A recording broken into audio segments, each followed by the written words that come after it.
બધા જ લેક્ચરમાં આપણે પગારની વાત કરી. પગારમાં ટૂંકા દાખલાઓ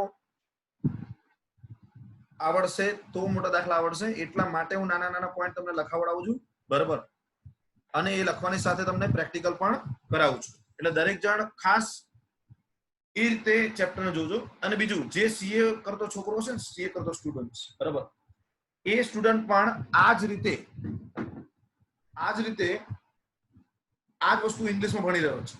તમને એવું લાગતું હોય કે સર આપણે સીએ કરવું છે, પણ સીએ કરવાની સાથે જો તમને ઇંગ્લિશમાં, ગુજરાતીમાં જે તમે ટેક્સેશન ભણો છો એમાં જ તમને કંટાળો આવતો હશે, બરાબર, તો પછી સીએમાં જે તમે ભણવા જશો તો તમને ઇંગ્લિશમાં આવશે. અને નિયમો તો આ જ રહેશે, નિયમો તો આ જ રહેવાના છે, નિયમો કઈ ફરક રહેવાનો નથી. તો જો સિમ્પલ એક વસ્તુ મગજમાં રાખો કે જ્યારે પણ તમે ટેક્સેશન ભણો છો તો ટેક્સેશનમાં તમારે દાખલાઓ કમ્પલસરી કરવાના રહે છે. દાખલાઓ કમ્પલસરી કરવાના રહેશે.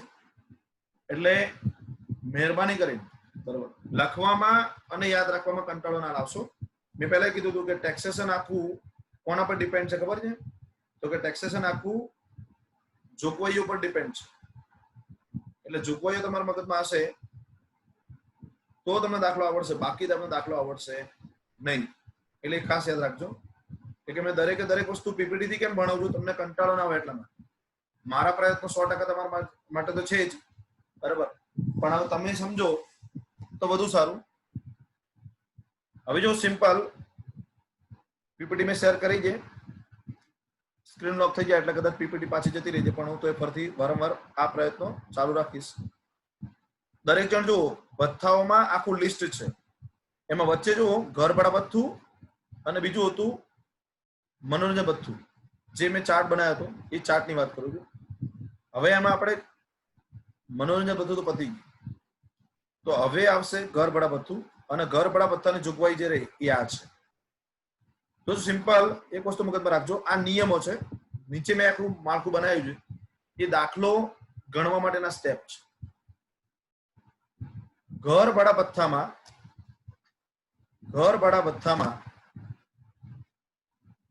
ઘરભાડા ભથ્થું પહેલા તો મને કોઈ શું કહેવાય? તો જો જ્યારે તમે સરકારી કંપનીમાં નોકરી કરતા હોય કે સરકારી કંપની નહીં પણ સરકારી નોકરી કરતા હોય કે ખાનગી કંપનીમાં નોકરી કરતા હોય,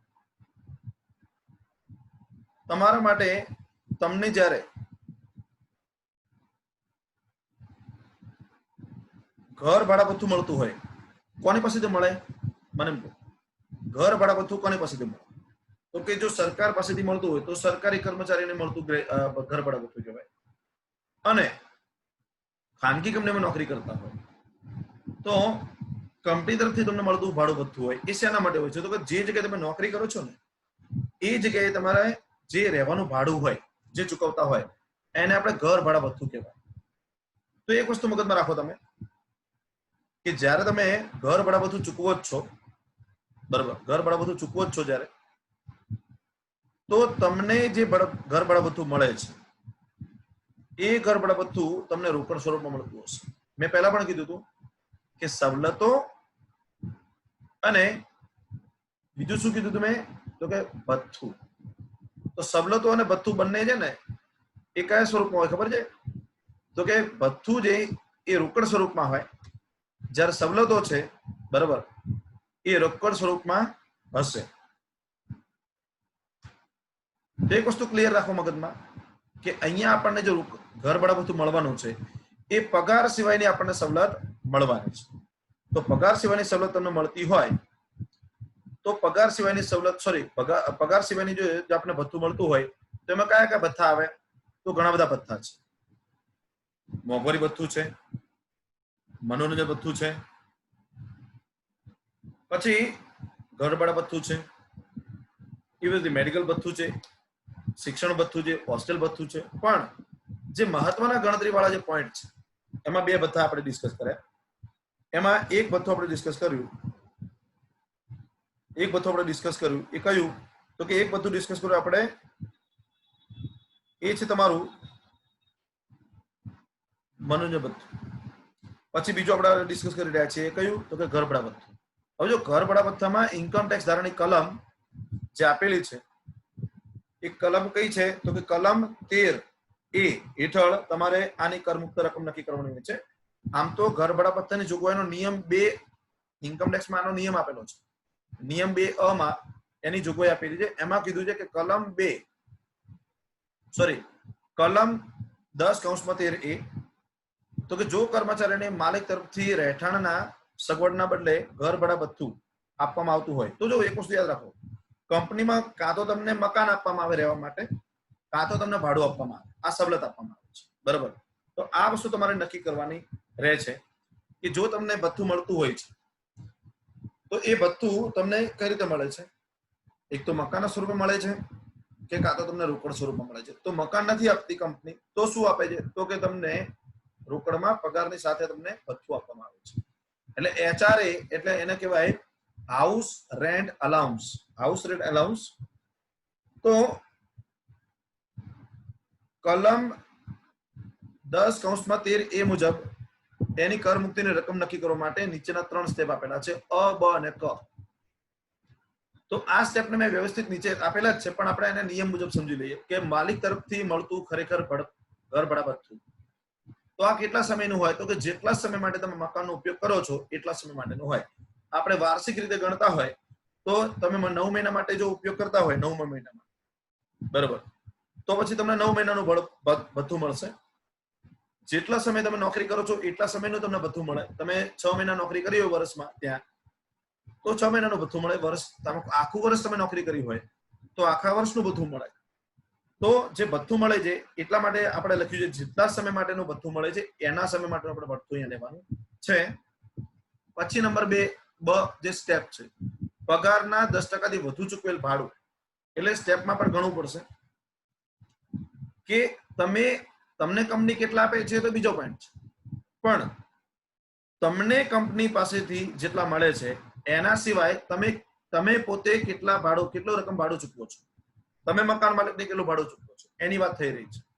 તો જો તમે ચૂકવેલું ભાડું એ પગારના 10% થી વધુ હોય, પગારના 10% થી વધુ રકમ હોય તો એ આપણે અહીંયા લખવાના છે સ્ટેપ નંબર, એટલે કે તમારા સ્ટેપ 2 માં. પછી ક આવે છે. હવે જો મેટ્રો સિટીની વાત થતી હોય તો એમાં જો ભાડાનું મકાન કયા એરિયામાં છે એના આધારે ટકાવારી લેવાની છે. જો તમારું મકાન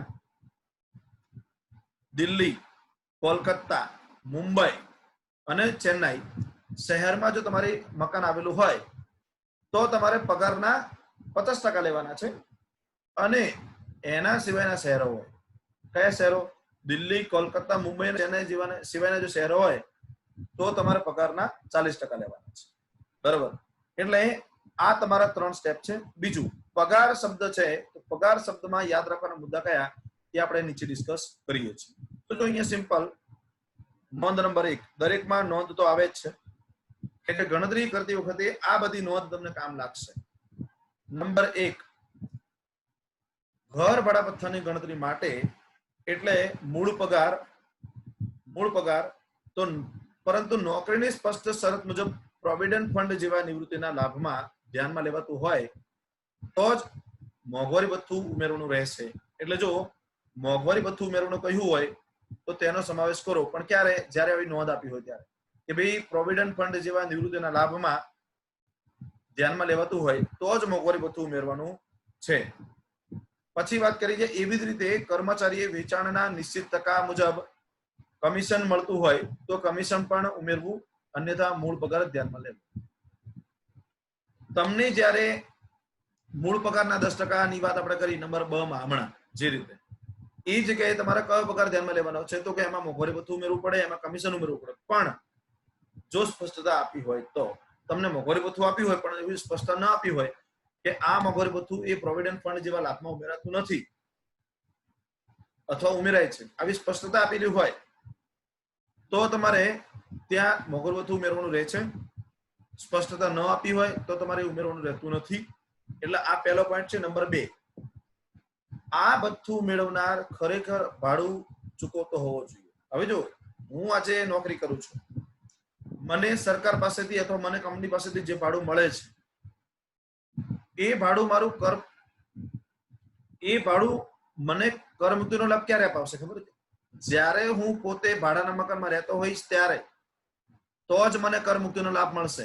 પણ કદાચ હું મારા પોતાના મકાનમાં રહું છું અને મને જે મળતું કરપાત્ર ભથ્થું છે, જે ઘર ભાડા ભથ્થું મળે છે એ મને મળે છે, તો એ ઘર ભાડા ભથ્થું એ પૂરેપૂરું કરપાત્ર ગણાશે જ્યારે હું પોતાના મકાનમાં રહેતો હોઈશ ત્યારે. પણ જ્યારે હું પોતાના મકાનમાં રહેતો નથી અને મને ભાડું મળે છે અને હું ભાડાના મકાનમાં રહું છું, તો પછી મારે નીચેના સ્ટેપ પ્રમાણે ગણતરી કરવી પડશે અને મારી કરમુક્ત રકમ કેટલી એ મારે નક્કી કરવી પડશે. બરાબર. પછી જો નંબર 3, આ લાભ મેળવનાર કર્મચારી જો પોતાના માલિકીના મકાનમાં રહેતો હોય અથવા પોતાના રહેઠાણનું કોઈ ભાડું ચૂકવતો ન હોય તો તેણે ચૂકવવું પડતું ભાડું એ પગારના 10% વધુ ન હોય, તો બધું જ ઘર ભાડા ભથ્થું કરપાત્ર ગણાશે, જે મેં તમને સમજાવ્યું એ જ. જો કર્મચારીને તેના રહેઠાણ અંગે કોઈ ભાડું ચૂકવતા ના હોય તો ચૂકવેલ ભાડું તેના પગારના 10% ઓછું હોય તો કરમુક્તિનો લાભ મળશે નહીં. મેં જે ચર્ચા કરી એ જ પોઈન્ટ મેં લખેલો છે, મેં પહેલા તમને સમજાવી દીધો, પછી વાંચ્યો છે. એટલે જેટલી પણ જોગવાઈઓ છે એ દરેક જોગવાઈ તમારે યાદ રાખવી પડે, કેમ કે આજ નહીં તો કાલે જ્યારે તમે નોકરી કરતા થશો, તો નોકરી કરતા થાવ ત્યારે તમારે જ્યારે ગણતરી માટે ને જ્યારે આવી વિધિ ટેક્સની જોગવાઈઓ તમને યાદ હોય તો તમે જાતે પગારની ગણતરી કરો, તમે જાતે પગારની કરપાત્ર રકમ નક્કી કરી શકો છો અને તમારે કેટલો ટેક્સ ચૂકવવો એ જાતે નક્કી કરી શકો છો. ઇવન તમે કોઈ જગ્યાએ કંપનીમાં નોકરી કરો છો એઝ અ એકાઉન્ટન્ટ તરીકે, તો એ વખતે ત્યારે તમારી પાસે આ બધું નોલેજ હશે તો માલિકને પણ ઈચ્છા થશે કે ભાઈ આને એકાઉન્ટ તો આવડે જ છે, ટેલી તો આવડે જ છે, પણ એની સાથે ટેક્સનું નોલેજ પણ છે, તો એ 2-5 રૂપિયા વધારવા હશે, પગાર વધારો કરવો હશે તો કરી નાખશે, તમારે કહેવાની જરૂર નહીં પડે. કેમ? તો કે knowledge is application of knowledge is power. તમે માર્કેટમાં જશો તો તમારો પગાર એ પરફોર્મન્સ બેઝ હશે અને performance is base on knowledge. તમારું પરફોર્મન્સ એ નોલેજના આધારે હશે. આ વસ્તુ મગજમાં રાખજો, કેમ કે આપણે ફક્ત ભણવા માટે નથી ભણવાનું, પણ હું ક્યાંય જઉં છું નોકરી માટે, હું ક્યાંય મારે ગમે ત્યારે નોકરી કરવી હોય, જોબ કરવી હોય, પ્રાઇવેટમાં કે સરકારી, તો એ વખતે મને આ પ્રકારનું નોલેજ હોવું જરૂરી છે. હવે આપણે આવીએ છીએ સ્ટેપ ઉપર. દરેક જણ ધ્યાનમાં રાખજો, જ્યારે આપણો દાખલો ગણતા હોઈશું ત્યારે ઉપરની બધી નોંધો યાદ રાખવાની છે, પણ એ નોંધો ક્યારે યાદ રાખશો? આ સ્ટેપ 3 આવડતા હશે ત્યારે. આ સ્ટેપ છે દાખલો ગણવાનો. દાખલો ગણવાના 3 સ્ટેપ છે. એમાં પહેલું સ્ટેપ આવે છે ખરેખર મળતું ભાડું આપણે લખવાનું છે, દરેક જણ જોઈ શકો છો સ્ક્રીનમાં. પછી વાત આવે છે નંબર 2, એ મેં સૂત્રના સ્વરૂપમાં લખ્યું છે. ખરેખર ચૂકવેલ ભાડું, કર્મચારી પોતે ખરેખર કેટલું ભાડું ચૂકવે છે એ ભાડું માઇનસ પગારના 10% કરવાના છે. એટલે મેં જો કૌંસમાં લખ્યું છે, એટલે કે પગારના 10% થી વધુ ચૂકવેલ ભાડું, એ આપણે જે ત્યાં ગુણાકારની નિશાની તમને જે ચોકડી દેખાય છે ત્યાં તમારે રકમ લખવાની છે. મેં સ્ટેપ લખેલું વિગત અને રકમ. સામે તમારે વિગત લખવાની છે અને અહીંયા તમારે રકમ લખવાની છે. તમે જો તો જ્યારે તમે રકમ લખતા હશો તો અહીંયા તમારે ખરેખર મળેલ ભથ્થાની રકમ લખવાની છે. બીજું, ખરેખર ચૂકવેલ માઇનસ પગારના 10% એ તમારે રકમ એ લખવાની છે. નંબર 3, પગારના 50% કે પગારના 40%. હવે આ બાબત રહી એ રકમ પરથી નક્કી થઈ શકે કે તમે કઈ જગ્યાએ રહો છો.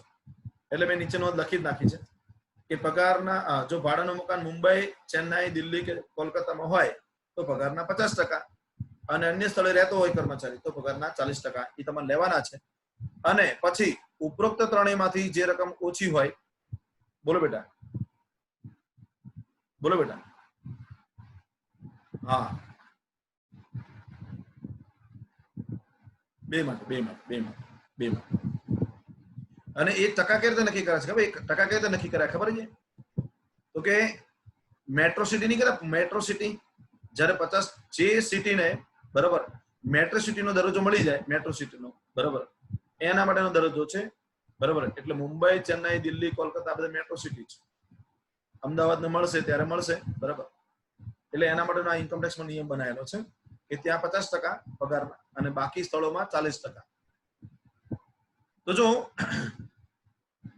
આ નિયમ છે આપણો, આ નિયમ તમારે યાદ રાખવાનો છે. દાખલો ગણતી વખતે પરીક્ષામાં જ્યારે દાખલો તમારે આવશે તમારા સામે ત્યારે તમારા મગજમાં નિયમો જ હશે. ત્યારે હું નિયમ બોલવા નહીં આવું કે તમારી પાસે કોઈ કાપલી છે એ કામમાં નહીં આવે, મગજમાં હશે એટલું જ કામમાં એટલું યાદ રાખશે બરાબર. કેટલાક છોકરાઓ આ બધી બાબતો ધ્યાનમાં રાખતા નથી અને પછી શું કરે, આજુબાજુ ડફાડા મારે, ના આવડે. હું પહેલાથી કહું છું કે પરીક્ષામાં અકાઉન્ટ્સ અને ટેક્સેશન જેવા વિષયમાં અને સ્ટેટિસ્ટિક્સ જેવા વિષયમાં આજુબાજુ ડાફેરા મારવાના હોય જ નહીં. કેમ કે કોમર્સમાં તમારો મેઇન બેઝ કયો છે? પ્રેક્ટિકલ છે. થિયરી આપણે ભણીએ છીએ શાના માટે? આપણા રસ માટે ભણીએ છીએ. અને બીજું, એ થિયરી કઈ બીજા વિષયો જેવી નથી જે માર્કેટમાં કામ લાગે એવી છે, અપડેટેડ જ છે. એટલે મારો મેઇન પોઈન્ટ શું છે કે હું દરેક વખતે થિયરી પર કેમ ભાર મૂકું છું કે થિયરી તમારે ક્લિયર હશે તો દાખલા આવડશે. આપણને એમ કે દાખલા ગણીશું આવડી જશે. ના, જ્યારે તમારા દાખલાનો જવાબ નથી આવડતો ત્યારે હું શું કરું છું? જ્યારે તમારા દાખલાનો જવાબ નથી આવતો ત્યારે હું શું કરું છું? તમને થિયરી પાછળ લઈ જાઉં છું કે જુઓ અહીં શું લખેલું છે અને એના આધારે તમારો જવાબ આવે છે. તો કોઈ પણ ચેપ્ટર તમે ભણતા હોય તો એ ચેપ્ટર ભણતા પહેલા તમારે થિયરી બુક, પ્રેક્ટિકલ કરતા પહેલા તમારી થિયરી બુક ક્લિયર હોવી જોઈએ. કેમ કે થિયરી અને કન્સેપ્ટ ક્લિયર હશે તો તમને ક્યાંય વાંધો આવતો નથી. બરાબર? એટલે જો હવે આપણે જઈએ છીએ પ્રેક્ટિકલ ઉપર. દરેક જણ આ સ્ટેપ લખેલા ના હોય તો લખી નાખજો. બરાબર? હવે હું પ્રેક્ટિકલ ઉપર જઉં છું નીચે. કેમ કે લખો એટલે 25% કે 30% તમારા મગજમાં જશે અને ખબર પડશે કે આવું કંઈક ચાલે છે. લખશો નહીં તો એમ જ થશે કે આવું તો ચાલે રાખે છે. બરાબર? એને કોઈ ફેર નથી પડતો તો પછી પરીક્ષામાં પછી એને પછી એટીકેટી સિવાય બીજું કોઈ વિકલ્પ રહેતો નથી. આજુબાજુ જોઈને તમે પરીક્ષામાં પાસ થઈ જાવ એનો કોઈ મહત્વ નથી. ધ્યાન રાખજો. આજુબાજુ જોઈને તમે પરીક્ષામાં પાસ થઈ જતા હોય, બરાબર, તો એનો કોઈ મહત્વ નથી. એ વસ્તુ મગજમાં રાખજો તમે. કેમ કે ગમે ત્યારે માર્કેટમાં જશો તો ફેંકાઈ જશો જ્યારે નોલેજ નહીં હોય ત્યારે. હવે જો આપણે આગળ રકમ પર જઈએ છીએ, દાખલા નંબર 1 ઉપર, તો પહેલા રકમ વાંચવાની છે, પછી સ્ટેપ જોવાના છે. બરાબર? દરેક જણ લખતા હોય તો જોડે લખતા જજો. બરાબર? મને વાંધો નથી, લખશો તો ખબર પડશે. હવે જો આગળ હું જઉં છું, રકમ વાંચું છું, દરેક ધ્યાન આપજો. શ્રી અંજલિ વાર્ષિક રૂપિયા 2,40,000 નો મૂળ પગાર અને વાર્ષિક રૂપિયા 80,000 નું મોંઘવારી ભથ્થું મળે છે. તો જો અંજલિ ને મૂળ પગાર કેટલો મળે છે? તો કે 2,40,000 અને એમને વાર્ષિક મોંઘવારી ભથ્થું કેટલું મળે છે? 80,000 રૂપિયા, જેનો સમાવેશ પીએફ એટલે પ્રોવિડન્ટ ફંડ માટેના પગારમાં કરવામાં આવે છે. એટલે જે મોંઘવારી ભથ્થું છે 80,000 એનો સમાવેશ, મોંઘવારી ભથ્થું છે એનો સમાવેશ 80,000 રૂપિયા એ તમારા પગારમાં ઉમેરાય છે. એટલે આપણો મૂળ પગાર કેટલો છે? ટૂંકમાં 2,40,000, એમાં 80,000 મોંઘવારી ભથ્થું ઉમેરો એટલે 3,20,000 આવે. પછી જો ઘર ભાડા ભથ્થું કેટલું આપવામાં આવે છે, તો અહીંયા જો મેં એ ટાઈપિંગ કરવાનું, કંટ્રોલ એસ આપવાનું કરવાનું બાકી રહી ગયું તમારું. બરાબર? હું લખી નાખું છું અહીંયા. ઘર ભાડા ભથ્થું તમે લખી નાખજો. અહીંયા 80,000 રૂપિયા તમારા રકમમાં દેખાય છે. જો ઘર ભાડા ભથ્થું છે ને જ્યાં લખ્યું છે ત્યાં જો રકમમાં જોઈ લેજો. અહીંયા થોડું સુધારવાનું છે, તમે રકમ લખી નાખજો. અત્યારે હું સેવ ભરો, તમને અહીંયા ચેન્જ નહીં થાય, પણ રકમમાં યાદ રાખજો. ઘર ભાડા ભથ્થું લખ્યું છે જ્યાં ઘર ભાડા ભથ્થું ત્યાં 80,000 રૂપિયા મળે છે, એવું મગજમાં રાખજો. ઘર ભાડા ભથ્થું 80,000 મળે છે.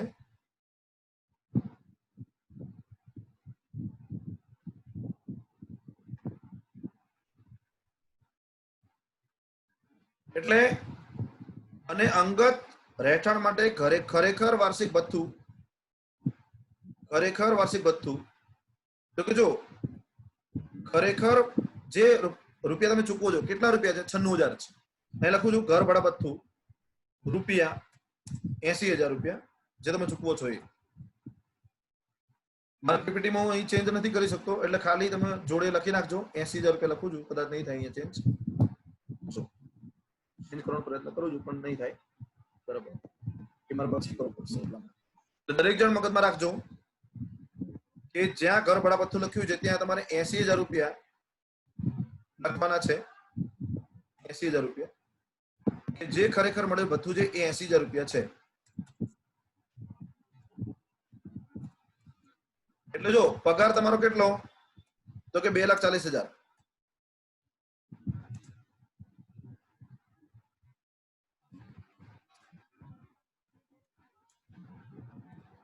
તો ખરેખર તમે કેટલું ભાડું ચૂકવો છો? એ રકમમાં સાંભળો, હું એ જ કહું છું, રકમમાં ટાઈપિંગમાં છે ને, ટાઈપિંગમાં ભૂલ છે બેટા. જ્યાં ઘર ભાડા ભથ્થું લખ્યું છે ને, ત્રીજા પેરેગ્રાફ, ત્રીજી લાઈનમાં જો લખ્યું છે ઘર ભાડા ભથ્થું લખ્યું છે. હા, હા હા એ નહીં, એના સિવાય ઘર ભાડા ભથ્થું લખ્યું છે ને જ્યાં, એટલે ઘર ભાડા ભથ્થું 80,000 રૂપિયા લખવાનું મેં ટાઈપિંગ કર્યું હતું, પણ કંટ્રોલ એસ આપવાનું બાકી રહી ગયું, એટલે મેં ડાયરેક્ટ સેવ કરી નાખ્યું છે. એટલે ત્યાં 80,000 રૂપિયા આવશે કે ભાઈ એ અંગત રહેઠાણ માટે વાર્ષિક રૂપિયા 96,000 ચૂકવે છે. હા 96,000 ચૂકવે છે, બરાબર. હા હા હા જ્યાં સ્પેસ આપી છે ને મેં, બરાબર, ત્યાં મળેલ છે લખવાનું મારું લખ્યું હતું મેં, પણ કંટ્રોલ એસ આપવાનું બાકી રહી ગયું છે, બરાબર, એટલે સેવ થયું નથી. એટલે ખાલી એટલે સ્પેસ વચ્ચે આવી ગઈ છે, એટલે ત્યાં છે ને 80,000 રૂપિયા છે. એટલે મેં અહીંયા ચેન્જ કરવાનો પ્રયત્ન કર્યો પણ થતો નથી. પણ જ્યારે તમે રકમ લખો ને ત્યારે મગજમાં રાખજો, એટલે ત્યારે નોટમાં લખી નાખજો કે ઘર ભાડા ભથ્થું મળેલ 80,000 રૂપિયા, બરાબર. હવે જો અંગત રહેઠાણ માટે ખરેખર વાર્ષિક ભાડું કેટલું ચૂકવો છો તમે? 96,000 રૂપિયા. 96,000 રૂપિયા. તો એક વસ્તુ મગજમાં રાખો તમે કે તમે જે ચૂકવો છો ભાડું એ 80,000 રૂપિયા છે. તો 80,000 રૂપિયા તમે જે ચૂકવવાના છો, 80,000 રૂપિયા, બરાબર, એ 80,000 રૂપિયા એ તમને મળે છે, 96,000 તમે ચૂકવવાના છો. તો હવે આપણે સ્ટેપમાં આવીએ. તો જો મેં પહેલું લખ્યું છે મૂળ પગાર. તમે જુઓ પહેલું લખ્યું છે મૂળ પગાર. તો મૂળ પગારમાં 2,40,000 પ્લસ 80,000 કરો એટલે તમારો પગાર કેટલો આવશે? 3,20,000 આવશે. આ ગણતરી પહેલા કરવાની. કેમ? તો કે સ્ટેપ નંબર 2 માં જો સ્ટેપ તમે લખે 1 2 3 તમે નંબર આપેલા છે, મેં બીજા સ્ટેપમાં લખ્યું છે 3,20,000 ના 10%. એ રકમ તમારી સાચી આવશે તો જ તમારી રકમ સાચી આવશે, બાકી ખોટી આવશે. ત્રણે સ્ટેપમાં એક પછી ભૂલ આવશે. તો જો પહેલો સ્ટેપ મેં શું લખ્યું? ખરેખર મળેલ ઘર ભાડા ભથ્થું 80,000 રૂપિયા જે તમને મળેલા છે, 80,000 રૂપિયા. આ એ ભૂલ છે લખવામાં. એક મીંડું ઓછું થઈ ગયું છે, બરોબર કરી નાખો તો ઓછું, બરોબર. ત્યાં 80,000 રૂપિયા, 80,000 કરી નાખો.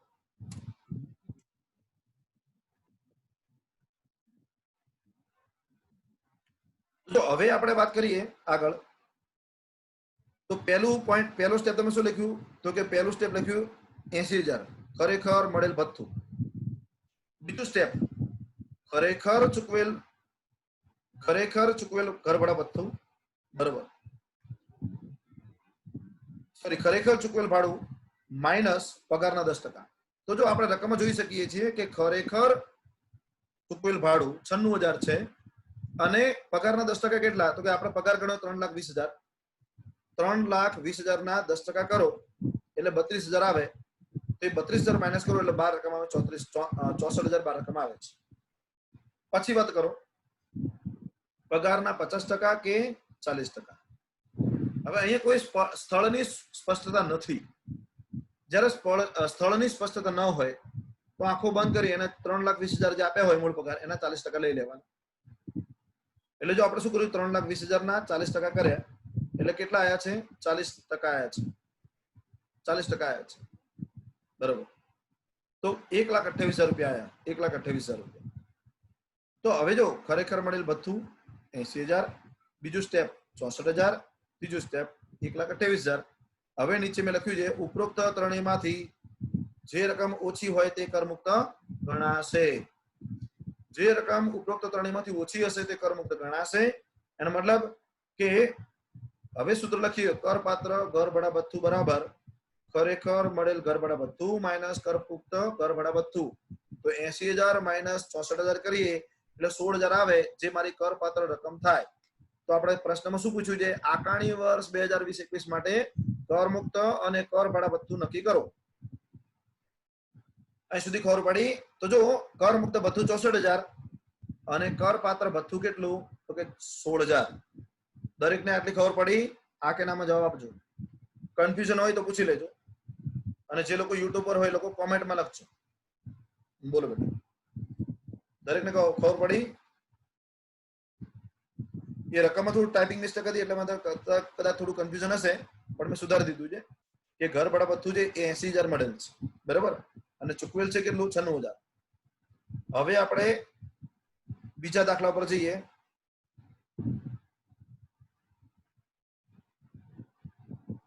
દરેક જણાનો સ્ક્રીનશોટ લઈ લેજો. જે રકમ હોય એનો સ્ક્રીનશોટ લઈ લેજો એટલે પછી લખતા ફાવે. રકમ પછી લખજો એની જગ્યા છોડીને ખાલી નીચે સ્ટેપ તમે ગણતરી કરવાની એ જ લખજો, ખાલી અડધું પેજ છોડી દેવાનું રકમ માટે, પછી નીચે ગણતરી કરવાની. હવે હું દાખલા નંબર 2 ઉપર જઉં છું. મિસ્ટર અમિત મહેતા એક પગારદાર કર્મચારી છે. તેમનો મૂળ પગાર મોંઘવારી ભથ્થા સહિત પરંતુ અન્ય ભથ્થા અને સવલતો સિવાય 4,50,000 છે. જો અહીંયા તમને ડાયરેક્ટ કહી દીધું છે મોંઘવારી ભથ્થા સહિત.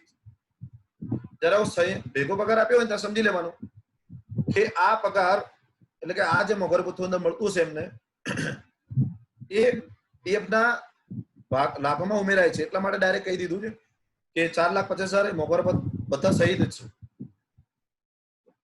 તે મકાનમાં અમદાવાદના એક મકાનમાં રહે છે. એમનો માસિક પગાર એમનો માસિક રૂપિયા 15,000 લેખે વાર્ષિક રૂપિયા 1,80,000 ઘર ભાડા ભથ્થું ચૂકવે છે. તમે જો એમને જ્યાં મકાનમાં રહે છે અમદાવાદમાં, ત્યાં માસિક 15,000 રૂપિયા છે, એટલે 15,000 ગુણ્યા 12 કરો એટલે 1,80,000 આવે. એટલે ગણીને આપી દીધું છે વાર્ષિક એ 1,80,000 એ ઘર ભાડું ચૂકવે છે. તેમના માલિક તરફથી તેમને ઘર ભાડા ભથ્થું રૂપિયા 1,44,000 મળે છે. એમને મળતું ભથ્થું કેટલું છે? 1,44 છે. તો વાર્ષિક એમને 1,80,000 ચૂકવે છે, 1,44,000 મળે છે. તો આકારણી વર્ષ 2020-21 માટે આવકવેરા ધારાની કલમ 10(13)A હેઠળ કર મુક્તિની રકમ નક્કી કરો. તો જો સિમ્પલ વસ્તુ યાદ રાખો કે આપણે કર મુક્તિ નક્કી કરવાની છે, પણ કર મુક્તિની સાથે આપણે કર પાત્રતા પણ નક્કી કરી દેવાની, એ આપણે ખબર પડી જ જાય. તો તમે જોઈ શકો છો કે સૌથી પહેલા આપણું સ્ટેપ શું આવે છે ગણતરીમાં, તો કે અહીંયા જો મૂળ પગાર આપણે કેમ ના ગણ્યો, તો કે ગણીને આપી દીધો છે એટલા માટે. તમે જો રકમ જુઓ, તમે 4,50,000 કહી દીધા છે, 4,50,000 કહી દીધા છે, 4,50,000 કહી દીધા છે, બરોબર. એટલે મૂળ પગાર આપણે ગણવાની જરૂર હતી નથી. તો ખરેખર મળતું ઘર ભાડા ભથ્થું કેટલું? 1,44,000 આપેલું છે. નંબર 2, ખરેખર ચૂકવેલ ભાડું માઇનસ પગારના 10%. તો જો પગારના 10% એટલે આપણો પગાર 4,50,000 છે, એના 10% કરીએ, એટલે આપણને જો 1,80,000 રૂપિયા ખરેખર ચૂકવેલું ભાડું છે, એમાંથી માઇનસ કરો 45,000 રૂપિયા, જે આપણે ક્યાંથી લાયા? તો કે પગારના 10% કર્યા એટલા માટે 45,000 આવે છે. તો 1,80,000 માઇનસ તમે 1,35,000 કરો તો રકમ કેટલી આવે છે? 1,80,000 માઇનસ 45,000 કરો એટલે રકમ કેટલી આવે છે? 1,35,000 રૂપિયા આવે છે. નંબર 3,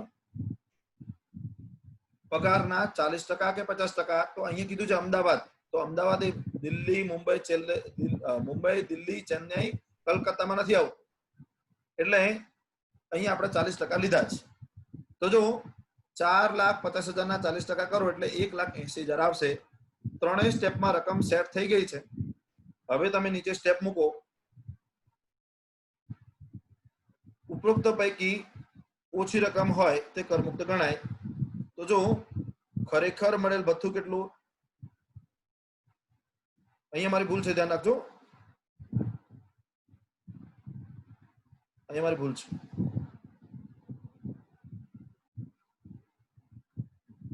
ખરેખર મળેલ ભથ્થું કેટલું છે? 1,44 લખજો અહીંયા. ખરેખર મળેલ ભથ્થું કેટલું છે? 1,44. એટલે લખો અહીંયા 1,44 અને માઇનસ કરમુક્ત ભથ્થું 1,35 માઇનસ 1,35 કરો. કેટલા આવે છે બેટા? ખરેખર મળેલ ભથ્થું કેટલું છે? જો 1,44,000 આપણને મળે છે, બરાબર. ખરેખર ભથ્થું આપણને 1,44 મળે છે, એમાંથી 1,35,000 આપણે માઇનસ થાય તો વધે કેટલા બેટા?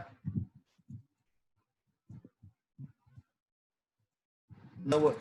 બસ, તો 9,000 તમારી રકમ એ કરપાત્ર રકમ આવી, 9,000 રૂપિયા. તો જો સિમ્પલ,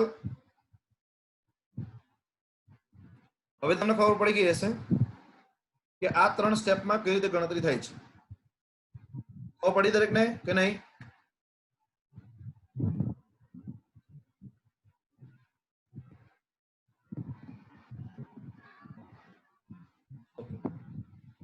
હવે પછી બોલો ત્રીજો દાખલો છે, આપણે એમાં જઈશું આપણે, બરાબર.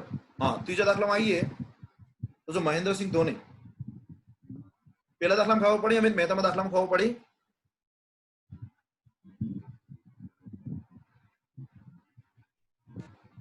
જો અહીંયા જો આપણે રકમ સુધારી લીધી છે એટલે વાંધો નહીં આવે. પગારના સ્ટેપની ગણતરી છે ને,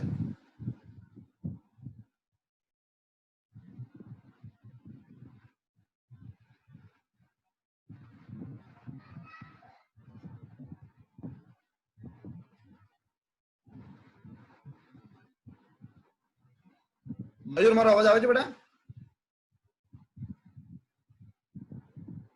એટલે હું બોલું છું, એક અત્યારે બોલું છું, એક બીજો અવાજ આવે છે કે રેકોર્ડિંગ નો?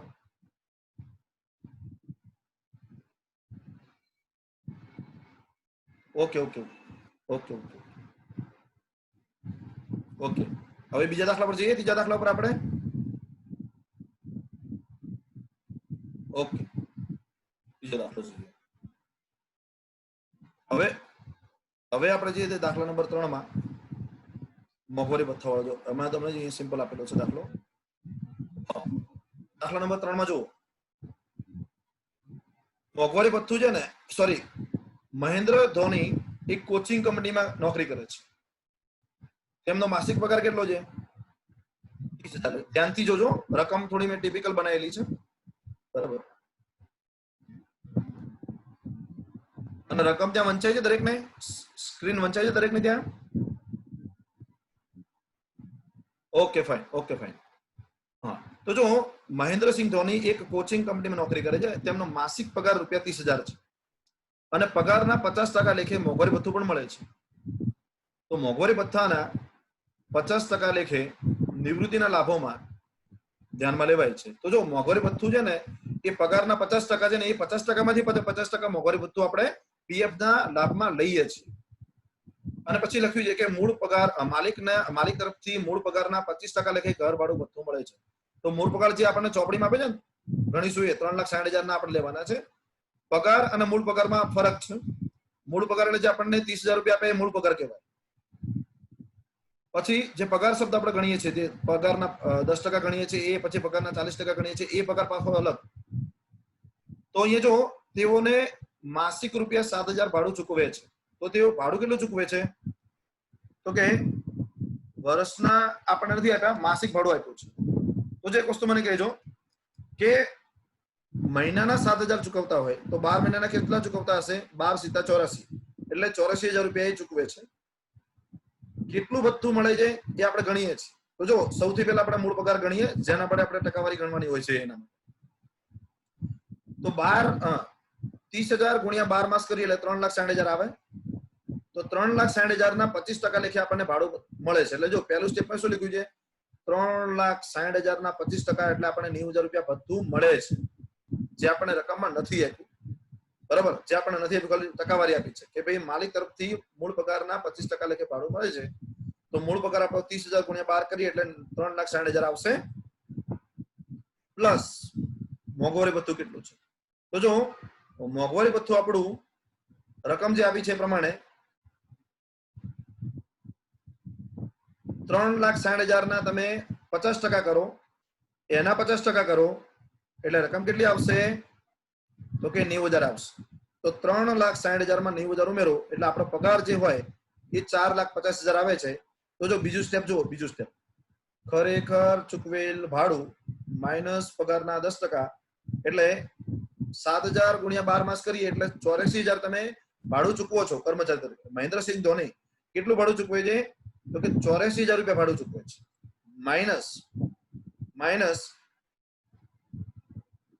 માઇનસ પગારના કેટલા, સોરી, માઇનસ પગારના 10% એટલે 45,000 ના, સોરી, 4,50,000 ના 10% કરો તો એ 10% એટલે 45,000 રૂપિયા આવે. તો 84,000 માઇનસ 45,000 એટલે રકમ કેટલી વધશે? 39,000 વધશે. પછી આવે સ્ટેપ નંબર 3.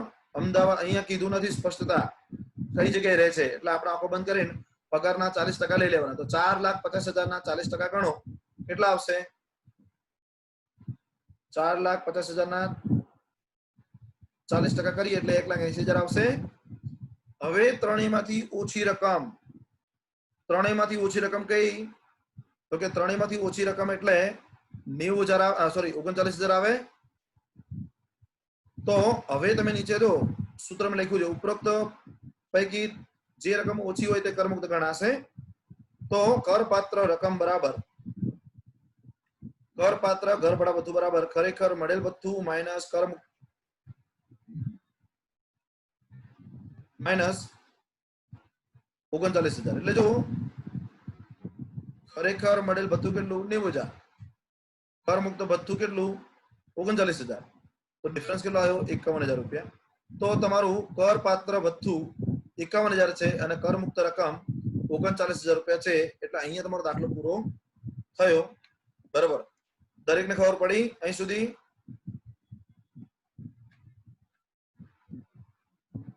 દરેક જણને ખબર પડી હા કે ના તો બોલો થેન્ક યુ